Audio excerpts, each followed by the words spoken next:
Good evening, everybody. My name's Sarah Young. I'm the Deputy Dean of the Dunedin School of Medicine. It's my pleasure to welcome you tonight to our Hot Health evening, a Hot Health topic, which is a focus on wellness and ageing. So we have 4 speakers tonight. Firstly, we have Dr. Sharon Leach here. Sharon's a general practitioner and also is a member of the Department of General Practice and Rural Health. She's currently studying for a PhD in patient safety, and she's going to be talking tonight about loneliness in the elderly. We also have Philippa Greco, and Philippa is an occupational therapist from the DHB, and part of her role, she's a specialist in accessing and helping staff to access the inter-IE data and also clinical needs assessments, and she's also going to be assisting with this current topic. We'll then move on to Associate Professor Deborah Waters, and Deborah's from the Department of Medicine and Physiotherapy, and she's the Director of Gerontology Research, and she's going to be talking tonight about the loss of skill, muscle mass and function in the elderly. And then finally we're going to hear from Associate Professor Yoram Barak, and he is an Associate Professor in Psychogeriatrics, and he's going to be talking about brain health literacy. So an interesting series of topics that we're going to discuss tonight, and of course at the end we'll have time for questions. So get ready to ask some interesting questions. Thank you very much. It's fantastic. Thank you very much for your introductions, and it's my very great pleasure to be here with you this evening. Thank you so much for coming along, and I hope you have an enjoyable and informative evening. So tonight, I am going to be telling you about super ages and their superpowers. I hope you're not going to be too disappointed because I don't actually have a lightsaber here with me, but I hope that by the end of this talk you will understand a little bit about our project that we've been doing, comparing psychosocial variables associated with loneliness among centenarians and the elderly. So I've been doing this research with Philippa Greco, together with Paul Glue and Yoram Barak from the Department of Psychological Medicine, and Andrew Gray from the Biostatistics Unit. So in this talk, we will tell you a bit about our project, where the data's come from, the inter-IE data set, who's involved in the study, the demographic variables and psychosocial variables that we looked at, and of course what we learnt from looking at that data.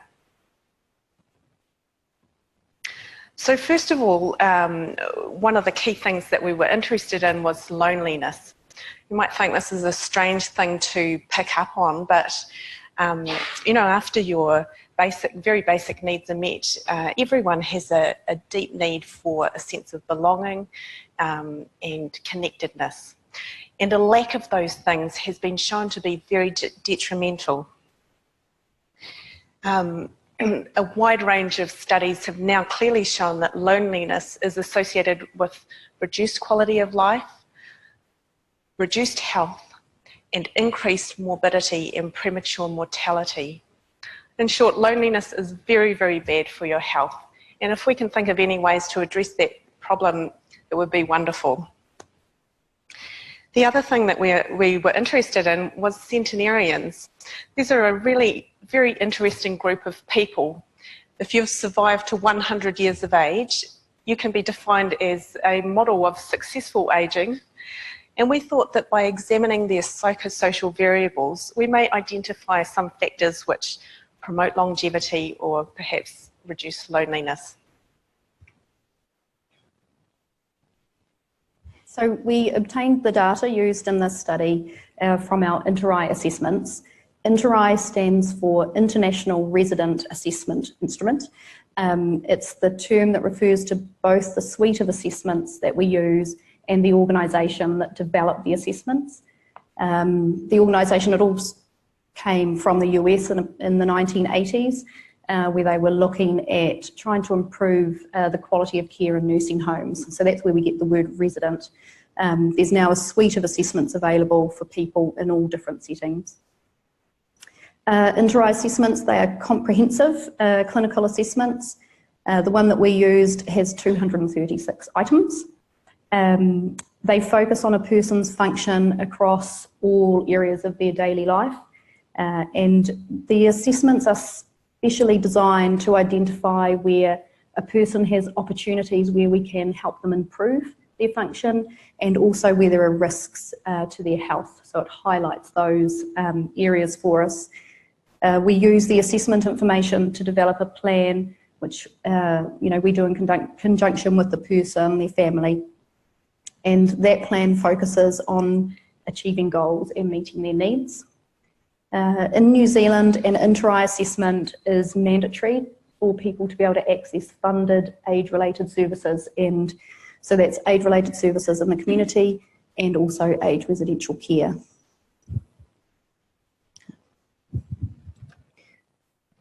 So in terms of the data we used, they were from assessments completed throughout New Zealand, so the whole of New Zealand uses this assessment. They were all people living in the community, so it's not from people living in rest homes or residential care, and they were having their first inter-eye home care assessment. In Southern DHB, those receiving a home care assessment are deemed clinically complex, which means they have a significant cognitive impairment or functional impairment. There'll be a reason why they're considered complex. And most district health boards around New Zealand use the same model in terms of the way they use their assessments. So we had two groups of clients that we looked at, or the participants were two groups. Those aged 65 to 99, so just over 73,000 worth, and our centenarians, of which we had 191. And the variables included were age, gender, ethnicity, who the person lived with, their marital status, whether or not they had a close and supportive relationship with their family, whether they reported that or said that they were lonely, and the last one was people who were at risk, or whether they were at risk or currently were depressed. Yeah. Thank you. So let's now focus a little bit on the data that we collected. So this graph shows the age range of participants in our study, who ranged from 65 years old, that was our lower cutoff, right up to 109 years old. You can see that as you get older, you're getting more complex and more frail, and therefore more likely to have an inter-eye assessment. And then as natural aging kicks in and people pass away, the actual numbers in those groups become very small as well. The mean age in our elderly group was 81 years, and for centenarians, it was 20 years older at 101 years of age. We looked at some very basic demographic details, and the predominant, mostly they were women in our sample. Of the elderly group, 57% were female, and that increased to 71% of centenarians. There were no significant differences between the groups in terms of the ethnicity breakdown, but they were predominantly European, and of that, I'm sure mostly New Zealand European. Among the elderly, there were 86% who were European, and that increased to 93% of centenarians. So when you're thinking about loneliness, one of the things that you automatically think of is how socially connected someone might be. And so we looked at some variables that might reflect this. So firstly, we looked at marital status. And I hope you can see the differences in colour there on the graph, but the orange bars are the elderly and the green bars are the centenarians. make this work. And so we've got in this group the never married, then these people are either married or in a de facto relationship, the widowed, divorced and other. And you can see that the elderly group are roughly 50-50 split between married and widowed. However, when it comes to the centenarians, only 6% were married and almost 90% were widowed. This is reflected in the nature of the living arrangements of the people in our study. So this group here, with living with a spouse or partner, is pretty much the same as this group of married people. But you can see that centenarians by far are almost all either living alone or living with relatives. And out of that group with relatives, that's almost predominantly living with their children, whereas the elderly are a bit more widely spread across those categories. In terms of family support, I was really pleased to see that these numbers look quite good. Of the elderly group, 89% felt that they had good support from their family, and that increased to 94% of centenarians. So there was just a significant difference between those two groups. How does this relate to loneliness? Overall, we found that ageing was associated with decreasing loneliness. And you can see this is reflected in this graph. So on average, loneliness decreased from about 20% down to about 16%. And most of that was accounted for by the female decreasing loneliness over time, whereas the males was decreased a little bit, but not significantly so. And I guess we could hypothesize that perhaps the males are equally indifferent at whatever age the people around them, but I couldn't possibly speculate as to whether that's true or not. The last thing we looked at was depression. And this is really important in terms of if you're feeling depressed, you're much less likely to go out and socialise, and that might increase your feelings of loneliness. The first bar here is not depressed at all. These people have mild to moderate depression, and this little group down here is moderate to severe depression. And centenarians on the whole were a lot less depressed than the elderly. And this might not be quite so easy to see, but this is, we looked at whether depression was associated with loneliness at all. This scale along the bottom is showing the severity of depression from not depressed at all to very severely depressed. And the orange bars represent the proportion of people who are lonely in that group. And over time, as the depression worsens, the proportion of people reporting loneliness increased.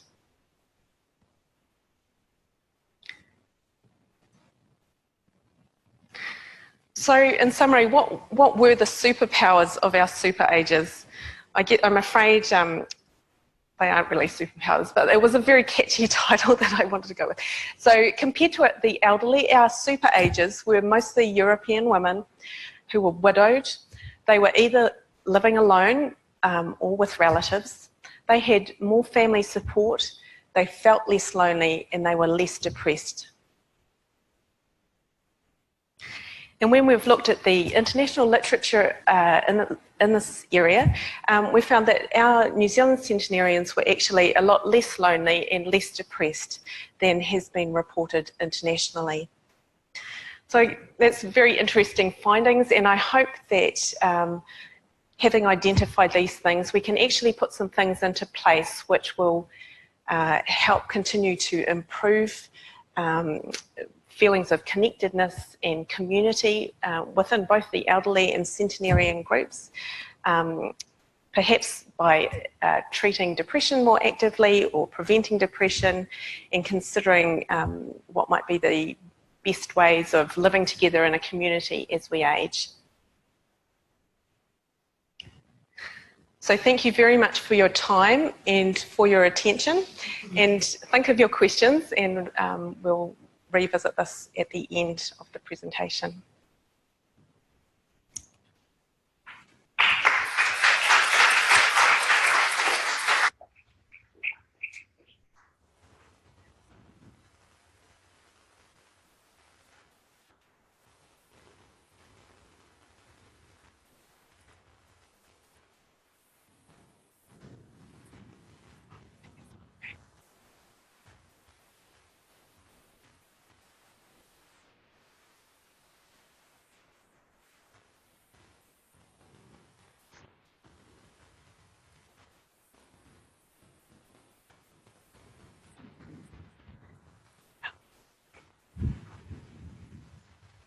Right. Thank you very much for coming along this evening. And I'm going to kind of change direction here a little bit and talk to you about something. And hopefully it doesn't kind of depress you when I talk about what I'm going to talk about initially, because it is kind of like, oh, that's all kind of doom and gloom kind of information. But I'll be covering a lot of different kind of research from different groups. And then I'll go into a little bit of the research that I've done myself with some of my colleagues in the US. So there we go. So what's happening as we age is called sarcopenia, and that's the loss of skeletal muscle mass and function. It used to be that we just defined it as a loss of skeletal muscle mass, as you'll see in that slide on your left. So when you hit your peak at 25, you start this slow trajectory downwards. And if you live long enough, as you've just seen in that, and you've lost up to 70% of your lean body mass, or your skeletal muscle mass, you're at a very high risk of death. And the thing that goes hand in hand with this is also strength. So even, people who are doing clean and jerk, which is a big power lifting movement, and were world weightlifters, actually they continue to lose weight strength as they aged as well. And this is actually, it's hard to read, but this is out to age 65. And even Arnold is not immune from the changes on body composition. And he was quite muscular and worked very hard, and some of it wasn't always natural, but his body composition has changed quite dramatically as well. So these are changes that happen, but the good news will be, the good news story when I get further into the talk, is you can do things about this, reversing this trend.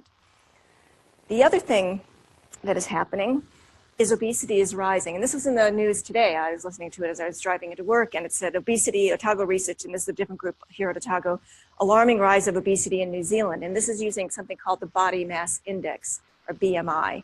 So that's your weight divided by your height squared. So you get a relative measure of your body mass. And that's used quite widely in population-based research. And it's a good measure when you're young, and this is a wide age range that they were looking at. And back in 2013, there was a news article that came out in Stuff saying we've got a crisis of obesity in our elderly. And we'd already seen this. It's been going on. They've been tracking this since the 70s in the US, and it's happening in Europe, and it's happening in Australia, and has arrived here. So we also have a rising number of people who are obese going into old age. But that doesn't tell the entire story. Because what is happening is we've got this, as I've just described, you've got this body fat which is increasing all the way out into our 80s and beyond in some people. But at the same time, you've got a decrease in your lean body mass, which is your skeletal muscle mass, and your bone, okay? So everything that's not fat. So that's decreasing as we age. And the weight can stay pretty stable, and BMI can stay pretty stable.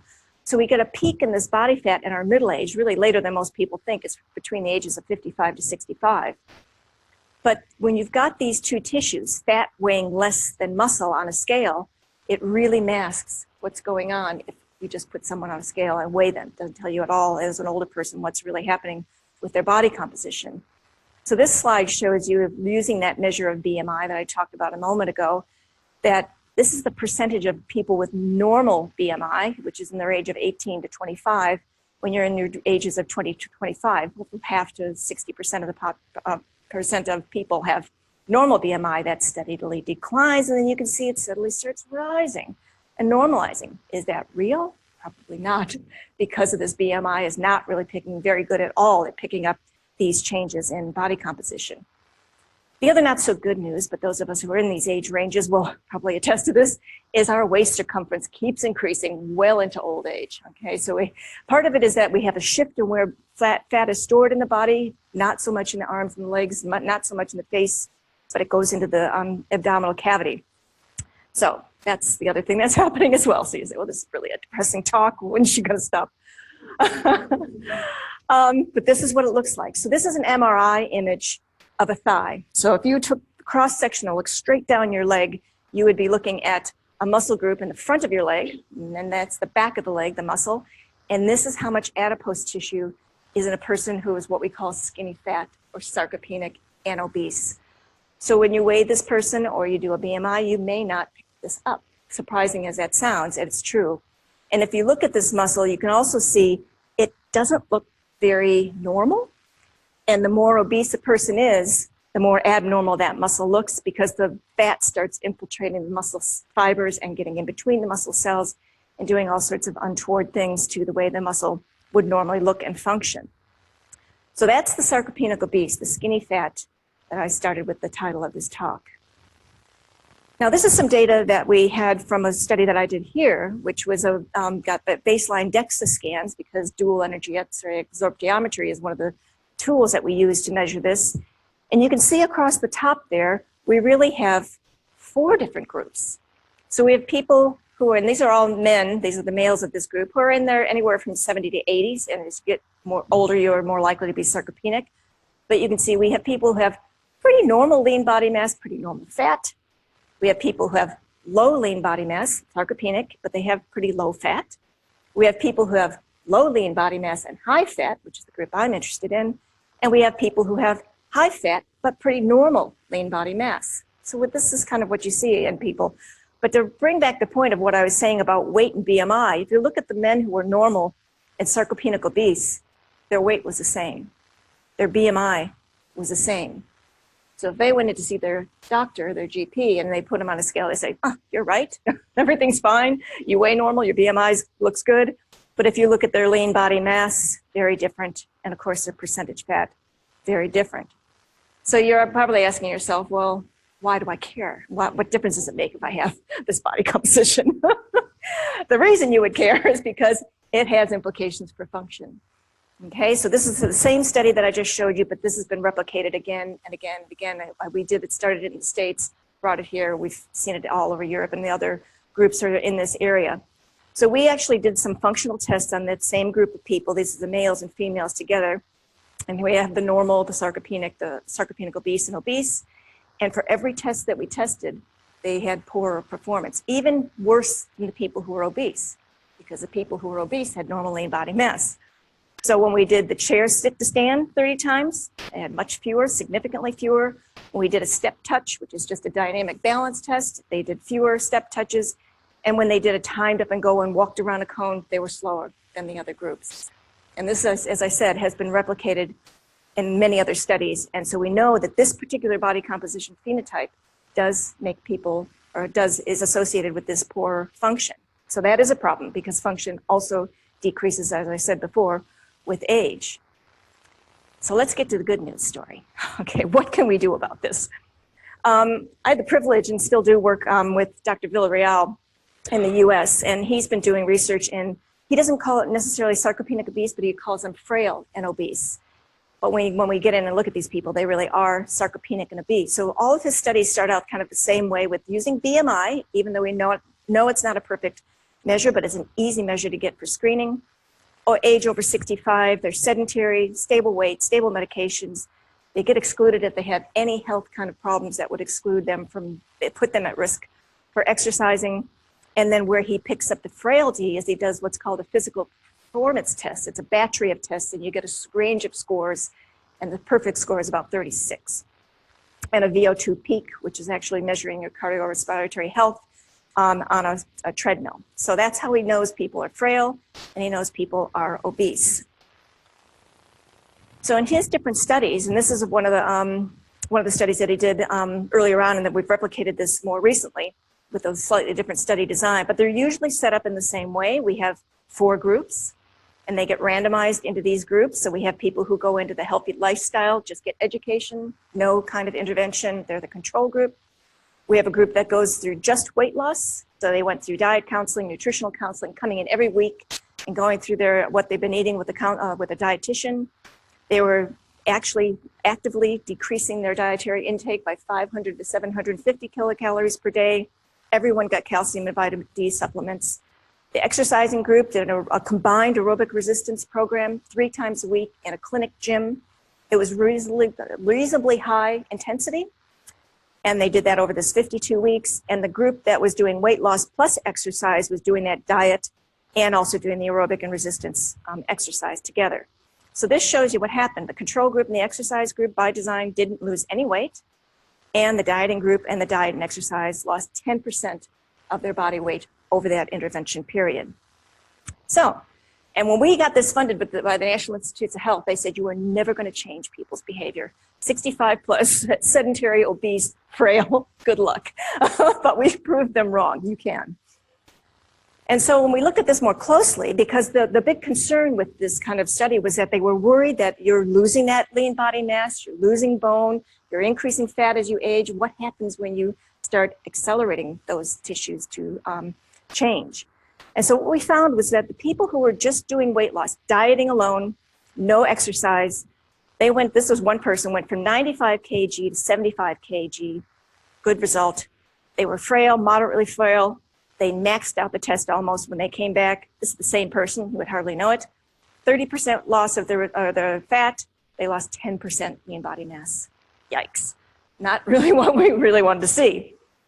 So when we looked at the people who were exercising plus losing weight, this is again the same person, doesn't look as much weight loss, but because they gained 4% of lean body mass, which weighs more than fat, and they lost 18% fat.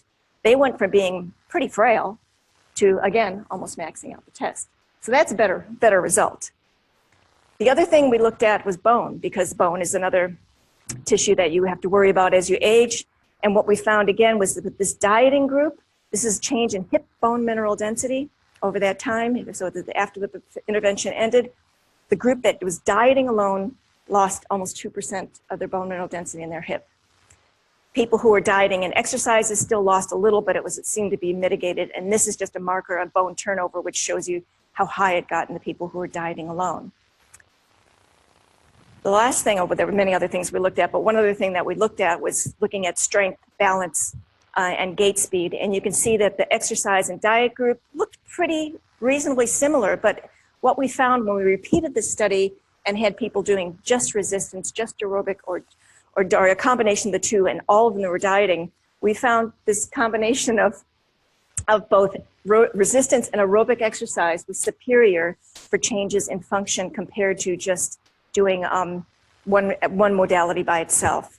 So that was an interesting finding. It was certainly an interesting finding out about dieting and its effect on body composition. So in short, you can see that we probably are going to be seeing increases of the numbers of people who are sarcopenic and obese in this population in New Zealand and across the world. And the reason that is because obesity is increasing in prevalence. People are living longer. There's more sedentary behavior. But this can be reversed, okay? It's clinically difficult to identify, but what we're doing now is using this BMI in clinics and also looking at functional measures to try to see if there's a way in which we can pick up people who are sarcopenic and possibly sarcopenic obese and get them into some interventions that we know are safe and effective. So this combined weight loss and exercise provided a greater functional improvements than the individual interventions. That we know now that this exercise in older people should be combined of a resistance plus aerobic training, which is something we didn't expect necessarily.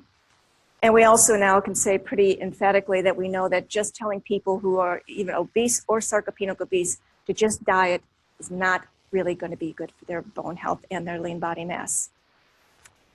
And to end on how things can look better, there's what can happen when you really stay on top of it and what happens when you don't.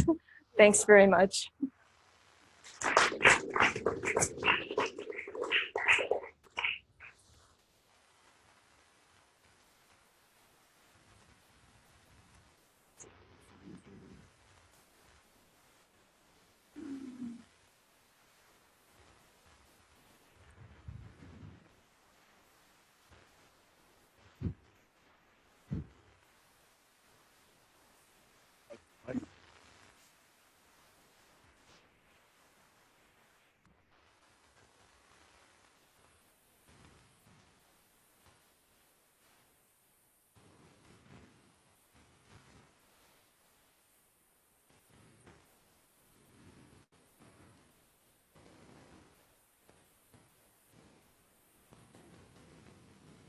Okay, so for those of us who survived and made it so far, I'm Associate Professor Bach, and I'll be talking about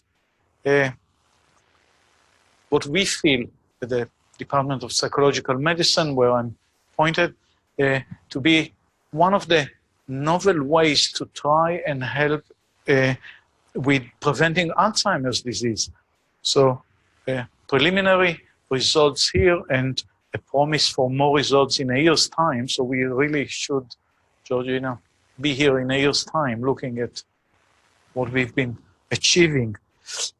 Apologies for my accent. If anything is unclear, please stop me and I'll try to clarify that. We are looking at the Department of Psychological Medicine, and these are my collaborators, our statistician, the wonderful Andrew Gray, and Dr. Charlene Rapsy, and the epidemiologist, actually world-renowned Professor Kate Scott. And we are looking to see what people are aware of about their brain health. What do actually people know, or unfortunately are misinformed about brain health? And you get a lot of funny answers when you ask people about what's good for your brain. Some people think, for example, that smoking is really good for attention because it helps with concentrating, and nicotine is good for your brain. Of course, completely wrong, but people would tend to think that. Or some people think that different dietary styles are good for their brain. People are really happy with dairy products or butter, which are actually sort of a cyanide for the brain. So there's a lot of misinformation, a lot of good information out there, but if we want to help people make a change in their lifestyle, we really are trying to personalize the information packages according to what people really know about their brain health. So in essence, that's what we are doing. And why do we need to do that? Well, the total number of people with dementia will increase tremendously, not only because of the aging of the population. Actually, dementia rates and Alzheimer's disease, as the most well-known form of dementia, will be increasing way beyond the aging of the population. We have no idea why 50 years ago we used to blame aluminum in the drinking water. That was completely wrong. Nowadays, in the United States, they are trying to blame DDT that was used in the farming industry. And apparently there is some research showing that if you look at the brains of people who died suffering from Alzheimer's disease, there's a lot of DDT in their brains. So maybe that would be the next sort of guilty molecule, but there's really no good data on why more and more people are suffering from dementia. And the prediction is that while only 1 in 9 of us, people who are 60 and older now, will suffer from Alzheimer's disease, if nothing is done to stop that epidemic, if you like, when our grandchildren are in their 70s, 1 in 3 of them will suffer from Alzheimer's disease. So we must do something about it. We can't cure Alzheimer's disease, so we need to look into prevention. And one of the ways that we can go forward with encouraging people to change their lifestyles into a more brain healthy lifestyle is if we make sure that they do know and they have high levels of literacy about brain health. And we know that beliefs about Alzheimer's disease and about other health issues change the way people actually react to advice about changing lifestyle. So if, for example, and we had one small study here in Dunedin where we asked a small group of health professionals, do they believe they'll suffer from Alzheimer's disease? And 99% of them said, yes, it's inevitable. As you age, you will suffer from Alzheimer's disease, which is completely wrong. As I said, only 1 in 9 of us will suffer from Alzheimer's disease. But they were absolutely sure that everyone will eventually suffer from Alzheimer's disease. And if you have that sort of pessimistic outlook, you're not really going to do anything about changing your lifestyle. So we know from locally informed data, but also from large European health surveys that, for example, there are increasing odds of exercising daily once you understand once your health literacy levels are adequate. People who understand why exercising is so good for your body or your brain are more likely to exercise. People who have no information or are misunderstanding the information about that are less likely to change or to exercise daily. So the way we present information about brain health can change how we will each treat our brains as we go through the life cycle and as we age. So we wanted to survey a representative sample of older adults, older being 50 to 75, although the official definition of someone who is old is anyone who is 10 years older than yourself. But we were looking at people who are 50 to 75 because we believe that this is the age group where people are more aware of dementia. They may have parents who are struggling with that, or even partners, so they are more aware of the issue of memory. Because if you try to talk to people who are 15, adolescents, and tell them, hey, you need to change your lifestyle because in 70 years, you may suffer from Alzheimer's disease. Probably we haven't seen that yet. There is a project that we are actually doing at the moment, looking at the brain health of adolescents and young adults. We don't know what they know about the brain yet. We will know in a few months. But we can, I think, safely assume that you need to be sort of in midlife to start thinking about your aging and your memory in the future, and maybe get ready to change your lifestyle. So we want to eventually personalize the information that we can give people about their brain health. And we know that one way is to use focus groups, and this is what we actually used for our first stage in a long, hopefully fruitful journey of research. So we presented a series of five public lectures at the Dunedin Public Library. These were advertised on the library website, in the library itself, in posters and in the Facebook, but also in the weekend edition of the Otago Daily Times, which apparently is the most read newspaper in Otago. So they say. I don't know if we can believe them, but good enough. And the talks were described as talks about brain health and knowledge of Alzheimer's disease and prevention. And they were held every fortnight. They were free for about 2 hours every Thursday evening in the library. And we had a questionnaire about brain health handed out every 2 weeks at the beginning of the talk, so that people actually didn't hear the data before they answered the questionnaire. And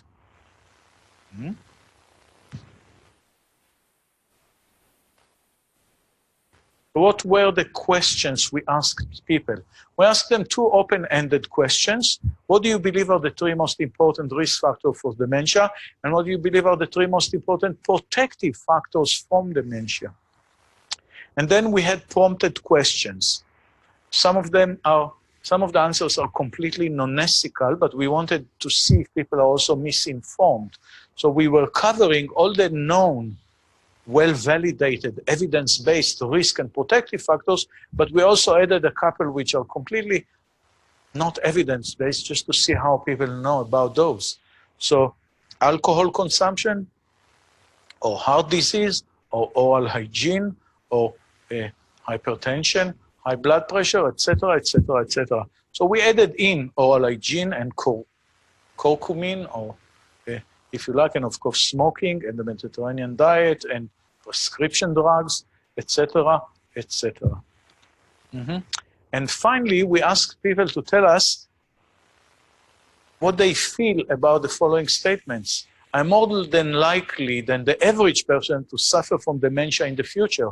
And as I said, 99% of medical professionals we asked that question around Dunedin said, yeah, sure, I'm more than likely to have dementia eventually.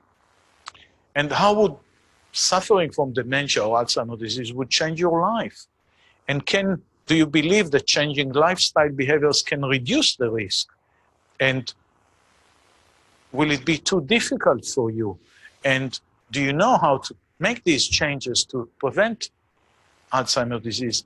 And do you really want to start making these changes? You know about them, but you know, it's like dieting. I always believe that Monday morning I'll start on a good weight loss diet. So have a lovely weekend eating whatever is not appropriate, and then Monday morning comes and you postpone it by another week. No. So are we really ready to start? So who were the people who answered our questionnaire? There were 401 people who came to the public lectures, and 304 of these were 50 years or older, which was our target population. Of those, 216 consented to participate in this survey, which is about a 71% response rate, just about okay for surveys. We like 75, 78% response rates in general public surveys to make sure that they really represent the population that we wish to tap into. Mean age was 65, with a range of between 50 and 93. There was a great majority of women. Now this, of course, is a biased population. These are people who made the effort to get out in the evening, get to the public library, sit down, listen to a talk about brain health, and answer a questionnaire. So these people probably had a vested interest because maybe they had someone in their family who suffered from Alzheimer's disease, or they were worried about their own aging, or they were interested in the subject for any number of other reasons. So they are not really a representative of the general population. They're probably people who are more interested in brain health. The great majority were New Zealand Europeans, and they were quite, as you can see, very highly educated. More than half had a university degree. So these are people who are highly educated and motivated to come and learn about brain health. So they are not a representative sample of the general population of older adults in New Zealand. And what did they tell us that they know about risk or protective factors? So in the open-ended question, loneliness was most commonly emphasized by 24%, or nearly 1/4. 1 in 4 said loneliness will increase your risk of Alzheimer's disease, and that was followed by genetics and smoking. Now, genetics is completely wrong. Alzheimer's disease is a sporadic disorder. Less than 1.5%, or in essence, less than 1% of the people who do eventually suffer from Alzheimer's disease actually have a genetic mutation that can explain the disease. So 99% of Alzheimer's disease is just sporadic. It just comes on, nothing to do with your genetics. So genetics is completely wrong. And it's also very pessimistic, because if it's in your genes, why do anything about it? Just enjoy life and hope, you know. So not a good, so people are misinformed. Smoking is bad for you, but it's not a major risk factor. If you stop smoking by the age of 50, when you're 65, 15 years later, your risk of Alzheimer's due to smoking has been reduced to that of the general population. So if you're still a smoker by your 50th birthday, just have a last smoke, give it up, and then you'll do well. If you're still smoking now, you should really stop. So, and loneliness, of course, is one of the major, maybe the top or second risk factor for Alzheimer's disease. So people really knew about that. What about preventing Alzheimer's disease? Physical exercise was cited by about half the people, and that's true. The greatest effect size we have for preventing Alzheimer's disease is actually physical exercise, followed by dietary changes and cognitive training. There is hardly any evidence for cognitive training, but people were really happy about that. So, you know, people go around saying, oh, I do my Sudoku daily, so I'm protected. Completely wrong. The only, if you like, challenging game that has been tested and recommended by the American government to prevent dementia is playing bridge, the card game. That's complex enough to probably help prevent dementia in some sense. And of the prompted questions, you can see the blue line here. This is the 75% mark, which is considered in most research on health literacy to be the minimum level of literacy that would be defined as adequate literacy. So you can see that out of 14 risk or protective factors, only 4 of them were actually well recognized by this highly educated population. So there is a lot of education that we still need to do, and information that the general public doesn't actually know adequately enough about brain health. And what about health beliefs? About half of the people, less than 99% of the medical practitioners we asked, but half of the people thought that they are at risk of suffering from dementia more than the average person. Everyone agreed that suffering from dementia would completely change your life.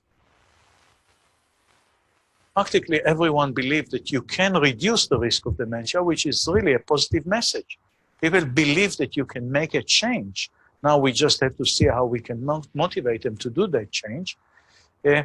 Only a small percentage thought that making a change in lifestyle would be just too difficult. You know, getting out of your couch, not watching television, giving up on fatty food and stop smoking, exercising.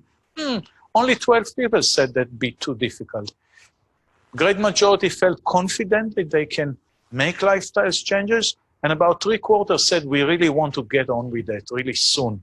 So that's quite a positive message.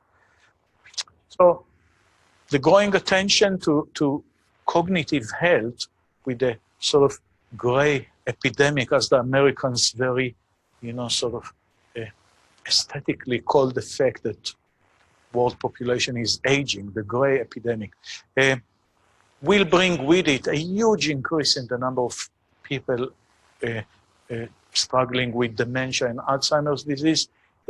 We need to understand what people think about that, what they feel about that, what they know about it, so that we can help them to make these changes that may help prevent. And our conclusion is that older adults here in Dunedin are not adequately knowledgeable about dementia risk, and especially not about nutritional factors, but they are optimistic in their ability to make a change through lifestyle intervention. So we need to harness that positive attitude and energy. And for the future, we need a randomized representative sample, much larger than the one I showed you. And actually, we have already completed recruiting 1,004 people aged 50 to 75. So we narrowed the range, not just 50 and over, in Otago. And they are a representative sample in the sense that the female-male ratio and the levels of education and ethnicity and living arrangements and being rural or in the city and everything represent just perfectly the, if you like, the average older adult in New Zealand. And we're hoping later this year to have these results ready for publication. And I can only quote my favorite medical practitioner, Dr. Seuss: the more you read, the more things you know, the more you learn, the more places you'll go. So thank you, and I think we're open for questions and answers.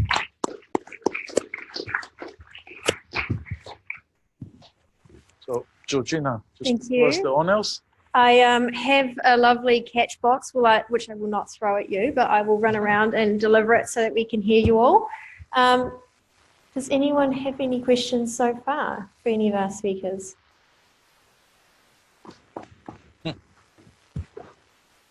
Thank you. I have a question for the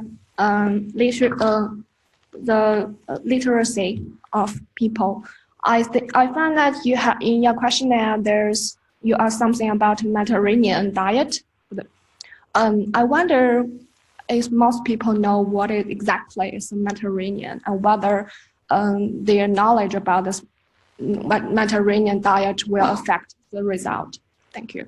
Okay, thank you for that. Well, the Mediterranean diet question was sort of a sub-question. We first ask people what they estimate the effects of nutritional changes on their brain health will be. And of the people who said that they think, the people who said, well, nutrition has nothing to do with brain health, we didn't ask them anymore.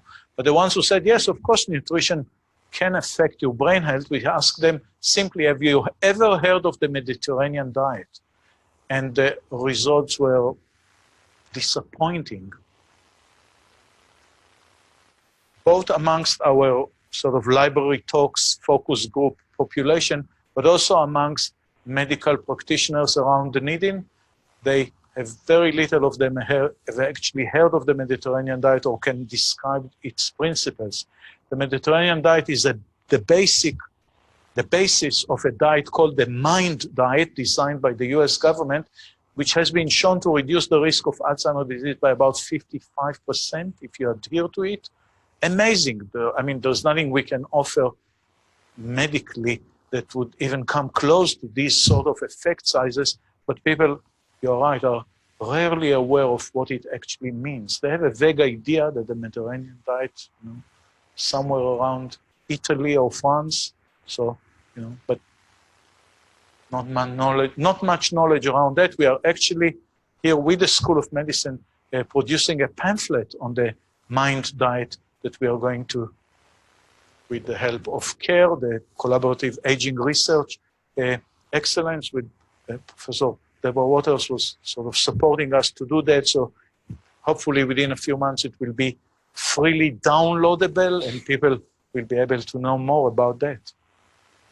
I know Pip has to go soon, and maybe Sharon. So does anyone have any questions particularly pertaining to their presentation? Yeah? I'm passing that back. Thank you.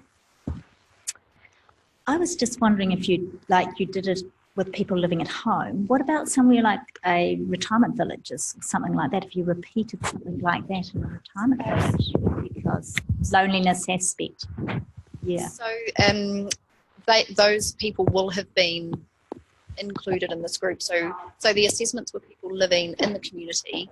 People living in a rest home still living in the community, but then so they will be people in retirement villages. But people in 24-hour nursing care or rest home care weren't part. Yeah.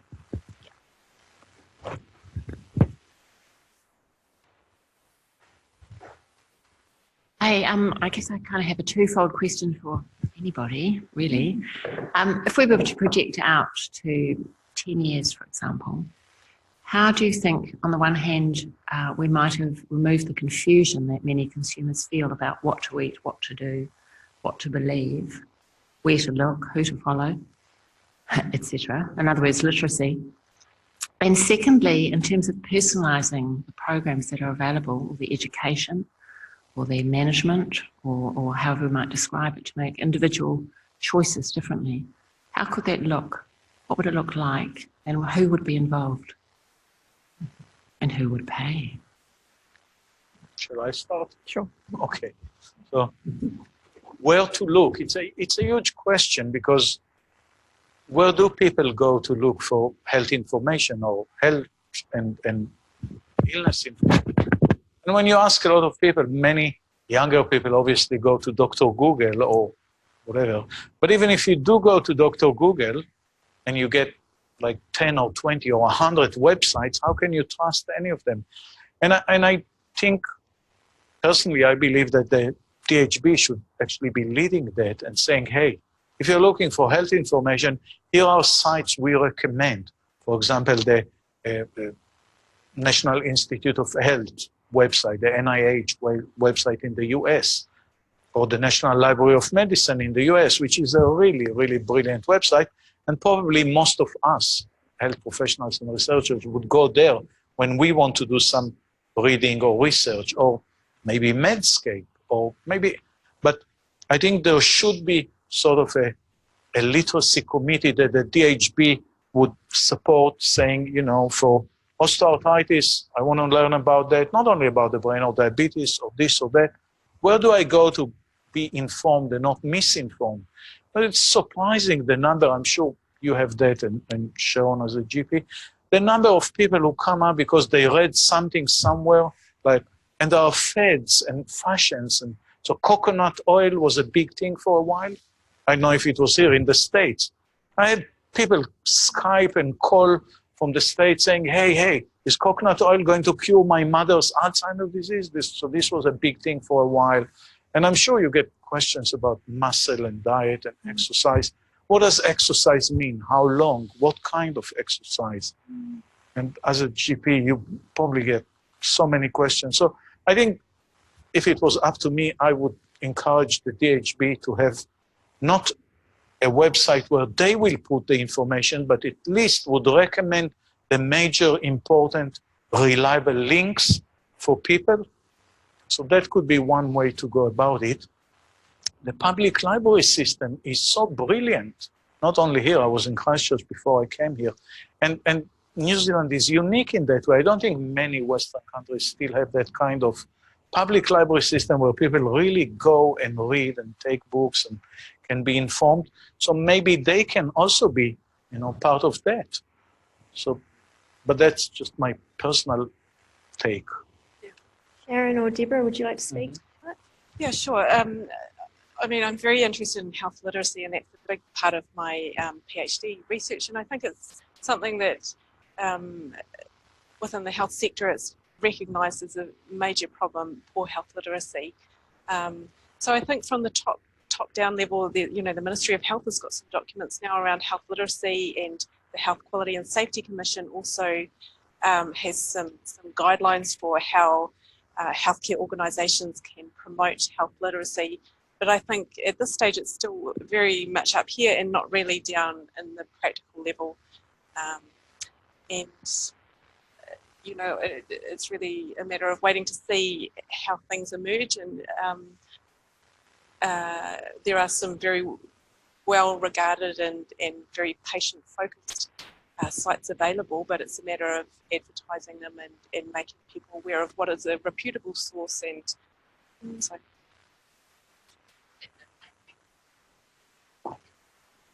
oneself can be quite dizzying too, no matter if you go to the most reputable sites or read or whatever. And very much for the lay person or do I use the word illiterate? Healthy literate, maybe. Yeah, where do they begin? Who do they talk to? Who do they chew the fat with? It seems to be great. Yes, but you're so busy. And some don't respond as well as you obviously did. Yes. I just think there's a very huge need for community-based discussions, and I know the library talks as part of that, and it was a great turnout. But it's a great gap as far as I can see. Yeah. Sorry. Evening, this is a nice little box.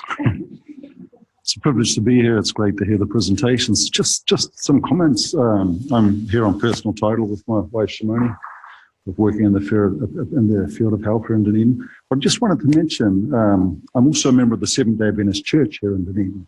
And I know that in 2005, there was a big longevity study in the National Geographic around the Mediterranean, and 3 groups stood out there. And one of those were the Seventh-day Adventists living in a very populated area of right in the middle of Los Angeles, which you'd think that'd be highly populated. So not so much the culture, but more right in the middle of an industrialized country like America. And I just wanted to say we'd really love as a church, because we do run quite a few CHIP programs, health programs. The Adventist Church for many years has been promoting things like not drinking, not smoking. I think the first non-smoking programs were presented.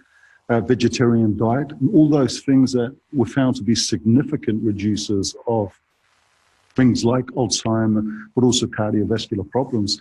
So at the moment, we're actually looking into, because I'm hearing the thing, how could you involve the community more? And we're really keen on also looking at working together with those health authorities who have the knowledge. And we have quite a few medical students. Because of that, we have quite a few medical students who've come down to Dunedin and who would love to be involved in community projects involving a healthier lifestyle, not only nutrition, but things like drinking. I myself, for instance, work at the Salvation Army Addictions Program here in Dunedin. And I think there's a lot that can be done for the community, and there's a lot being done in the community already for many years. So I just wanted to put that out there, that we'd love to be somehow part of that. If anyone here is looking at how could we increase community projects in these really important areas. Yeah. Yeah, I guess I can make a comment about what Jane was saying, and also what you were just saying about how do we reach out to the community. The Aging Well National Science Challenge that's hosted here in Dunedin is being mandated actually by the government to try to take some lead in getting these kinds of information onto our website coordinating between Ministry of Health, DHBs, researchers, community groups. It's a huge ask, and it's early days, but I think that's what we're moving towards, because I think there is a real gap with the information that people in the community get. It's really conflicting, and it's confusing. So, you know, hopefully it's not going to happen overnight, but if the Aging Well National Science Challenge can be successful in trying to do this and engage with community groups as well as other organizations, NGOs, and DHBs to try to coordinate our efforts to get information where you can be a one-stop. You know, if you go to the Aging Well National Science Challenge website, there'll be resources there that you know you can trust, but we've got a way to go. Great, thank you. Is it a quick question? I'm just aware of time. Fabulous.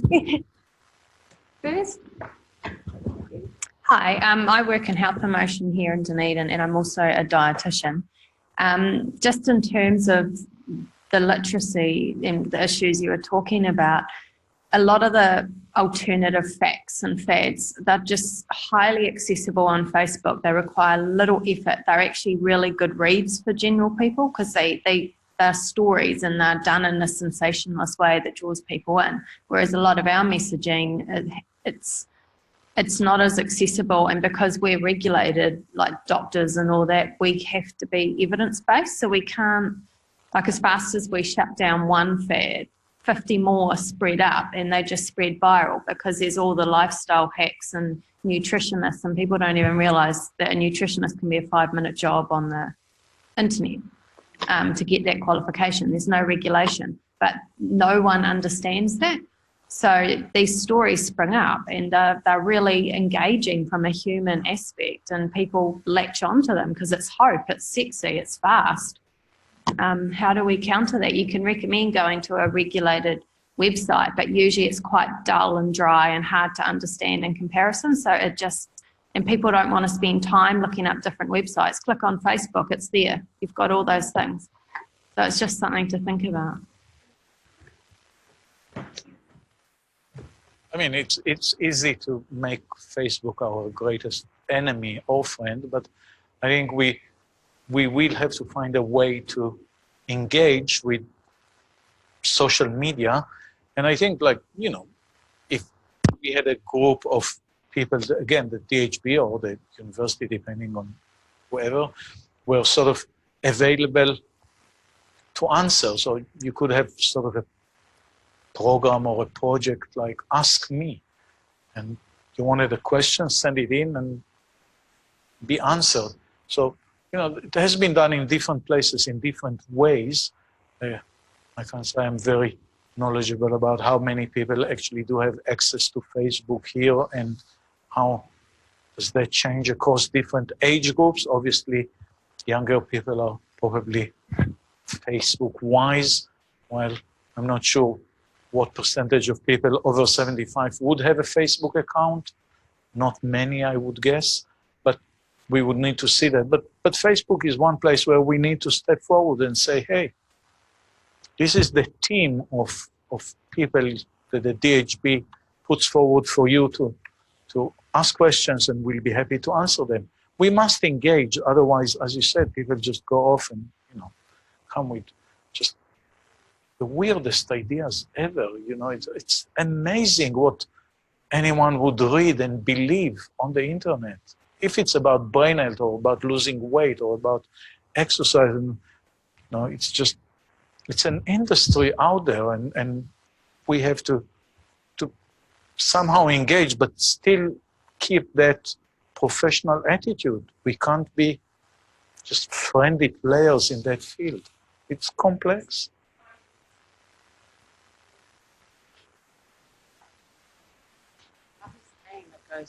Patient education is to spaghetti as behaviour changes to a brick wall. You know, patient education doesn't make a behaviour change happen. And it's those individual choices and individual decision making. We can read and learn and ask and whatever, but it concerns me the individual decision making and the choices at home that we're not addressing. You know, we could have a plethora of knowledge, but the decisions don't get made at home. That are the ones that ought to be getting made, or in the shop, in the supermarket. I completely agree with you. That's why we are trying to use a model that was designed in Maastricht, where actually not patients, but the general public can go onto a public website for free, answer a couple of, well, not a couple, few questions, and be scored on their risk of developing Alzheimer's disease in the future.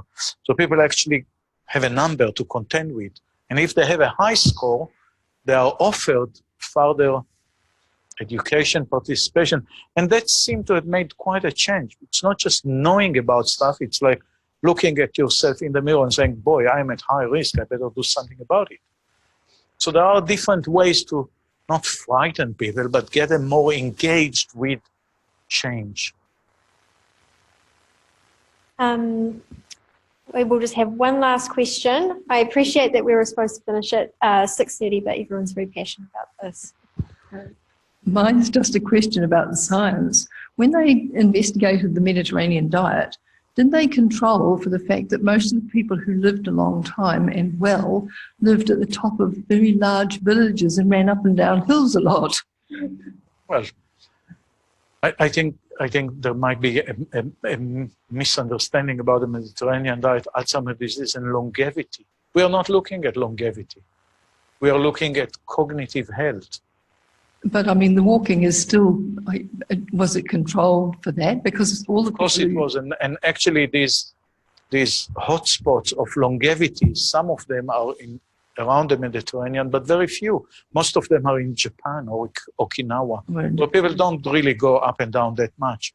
It's not a very hilly island. So it's not about that, and obviously exercise and smoking and other factors have been accounted for. Right. On its own, changing one's diet in midlife, whatever it is you're eating, changing it into the recommended, which is actually a Spanish form of the Mediterranean diet designed actually in Madrid, which is nowhere near the Mediterranean coast, but never mind. So if you change into that and add a few other touches that the American government added to that, and you're actually using something we call the MIND diet, with the M standing for the Mediterranean, but other diets have been incorporated. Yes, we have control for exercise and education and smoking, and still within 3 to 5 years of changing your nutrition to the MIND diet or the MIND nutritional plan, you will reduce your risk of Alzheimer's disease by about 55%. It can't get better than that. No, thank you. Thank you everyone for coming out tonight. Wrap up the seminars. Thank you to all of our speakers. I'd like to put a hand together and clap for them again. Thank you, Georgina, for being with us, making this possible. Thank you. Thank you, Vicente.